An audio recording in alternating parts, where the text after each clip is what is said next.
Shalom, giving all praise to YAHAWASHI, QADASH, Shalom to the 144,000 and the rest of the elect out there. Shalom to you all. Anyway, I'm going to entitle this video, Urban Apologetics has failed against Hebrew Israelism. This here is currently live. Now, I noticed Vocab alone has 38. I'm almost, it's not 3.8, it's 38,000 subscribers. That's a lot of subscribers. Let me kind of double check that, because it might be 3.8. Oh, I only got 3.8. 38.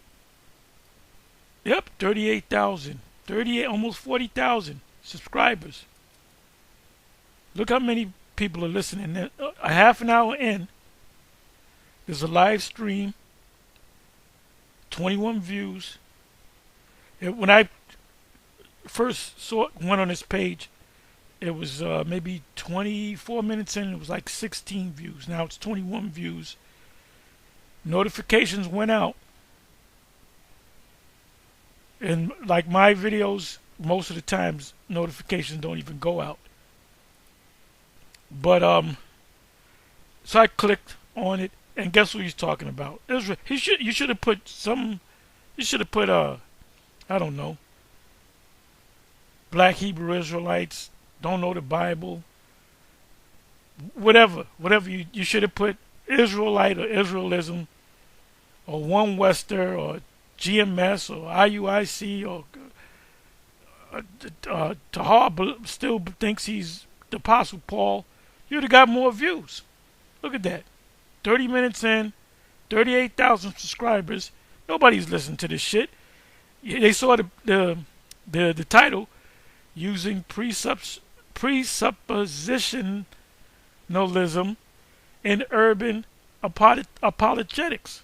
So let's listen to a little bit of this. Now he's talking about Hebrew Israelism, the Hebrew Israelites. Interesting. So let's jump in terms of presuppositional application. So we don't have to define presuppositional apologetics in detail, although if you want to do very briefly, just for folks who might just be listening in for the first time, why don't you briefly define presuppositionalism, since most of my audience is what it is, and what is the framework, the mental framework with which you engage BHI proponents, and what does that look like in terms of intentionally applying? You mentioned BHI. Everything is about BHI, the so-called Black Hebrew Israelites. Let's come back a little bit. Why don't you briefly define presuppositionalism, since most of my audience is going to know what it is, and not something that scholars are really wrestling most of their claims or ideas. Interesting. So let's jump in terms of presuppositional application. So we don't have to define presuppositional apologetics in detail, although if Westers have said King James resembled, specifically Mayor David Dinkins and Billy D. Williams. Nobody takes that serious. We have contemporaneous, serious. It's very, very rare that they make points that stand on their own area. So some of their stuff is taken serious by scholars who are interested in studying about Hebrew Israelism itself, meaning, okay, what do these guys believe?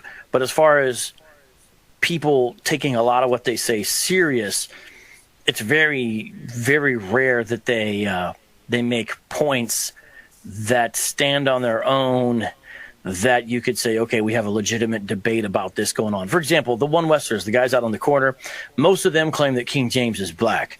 Nobody takes that serious. We have contemporaneous paintings that he commissioned during his lifetime, and they do not portray anyone who looks anywhere near David Dinkins or.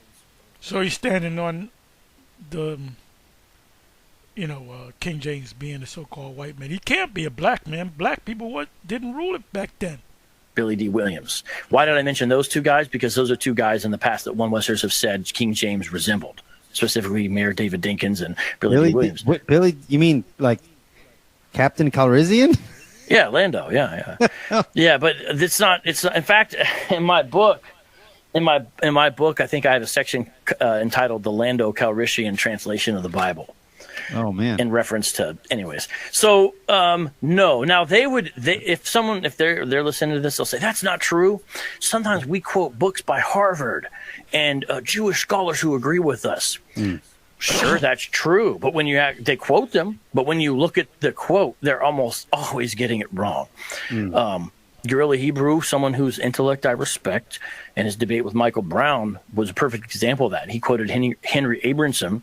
Michael Brown, after the debate, called Henry Abramson, emailed him, and said, "Hey, did you mean this, and that?" He said, "No, that's not what I meant at all."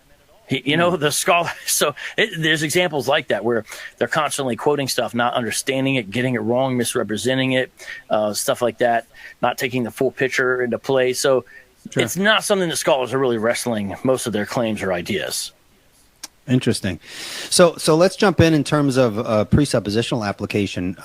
So we don't have to define presuppositional apologetics in detail, although if you want to do very briefly, just for folks who might just be listening in for the first time, why don't you briefly define presuppositionalism, since most of my audience is going to know what it is, and what is the framework, the mental framework with which you engage BHI proponents, and what does that look like in terms of intentionally applying a presuppositional method to this group? Because as you know, Vocab, one of the big criticisms, and this criticism has been made by Dr. Richard Howe, who's been a critic of the presuppositional approach. He says that presuppositionalists tend to use their method against atheists, but what happens when you have other faiths that even, hold to some degree, like the Bible? So they have kind of an authoritative foundation. We have an authoritative foundation. Some people might suggest at that point we're evidentialists. I had come on, man. He's using these $10, $50 words here. Look at this. 25 views, 34 minutes in, nothing. No view. Look at this. No scriptures, nothing.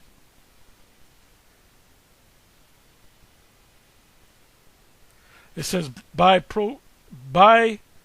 Vocab a Christmas gift. Does he believe in Christmas? Does he believe that the Messiah was born on December 25th? Look at this. It's some weak-ass shit. You should have said something spicy. Mention somebody in one Wester beat what he calls the Edomite to death, and we're going to talk about it. You'll get a whole lot of views. You ain't getting shit. Look at this. Look at this. You got almost 40,000 followers, 40,000 subscribers. Look at this. 35, almost 40 minutes in, 25 views. Ain't nobody going to listen to this, man. Ain't nobody going to follow you.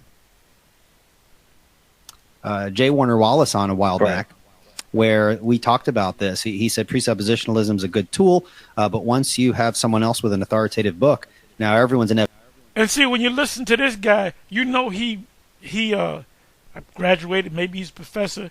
He's a student of some theological seminary, which I call a cemetery. This is why Vocab doesn't understand reincarnation, the concept of reincarnation,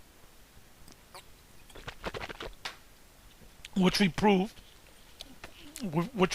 in the past. What else? He doesn't believe that we're the Israelites, when there's all kind of evidence proving that people of color are Israelites. We also proved that these people over there in Israel today, my question is, what prophecy did they fulfill? They didn't fulfill Micah 4:2. They didn't fulfill Isaiah 2:2. They didn't fulfill Ezekiel 37, especially the last couple of verses where it speaks about the Lord bringing us back and setting up David to the kingdom. And nobody brought you people from Europe. The Lord came, the Messiah came and brought you back to Israel. You're not the people. And the whole world's waking up to that fact. Oh, 27. Almost 40 minutes in, 27 views. And to remind you, this guy has almost 40 40,000 subscribers. That's a lot of subscribers. Not one scripture. It's a real joke.